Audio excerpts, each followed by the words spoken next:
नमस्ते दोस्तों, स्वागत है आपका अपने YouTube चैनल में। और आज मैं बात करने वाला हूँ महर्षि पतंजलि द्वारा लिखी गई एक पुस्तक पतंजलि योग दर्शन के बारे में। योगा से हम सब वाकिफ़ हैं कि योगा क्या है, और आज इस समय में हर कोई योग के बारे में बातें कर रहा है। तो मुझे लगा कि उसके बारे में हम सबको सही बातें करना, हम सब तक सही बातें पहुँचाना बहुत ज़रूरी है। तो चलिए शुरुआत करते हैं योग से। योग का अर्थ क्या होता है?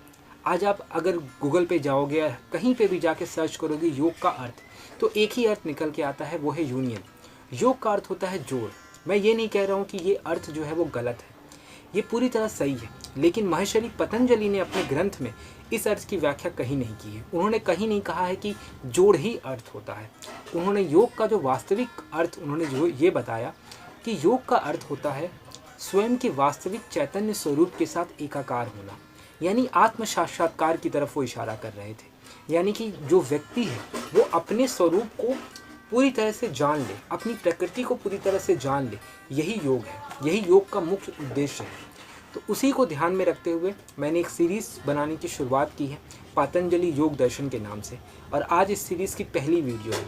इस वीडियो में हम समाधिपात्य के अध्याय को पकड़ेंगे और उसके एक एक श्लोक पे बात करेंगे। तो चलिए बिना वक्त जाए किए हुए सीधे श्लोक पे आते हैं। वह श्लोक है अर्थ योगानुशासन।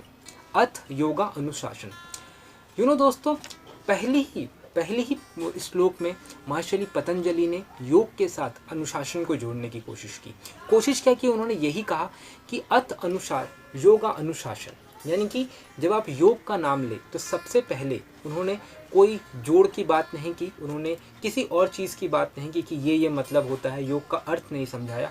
उन्होंने ये बताया कि अगर आप योग करते हो या अगर आप कोई भी काम करते हो तो उन्होंने अनुशासन को महत्व दिया।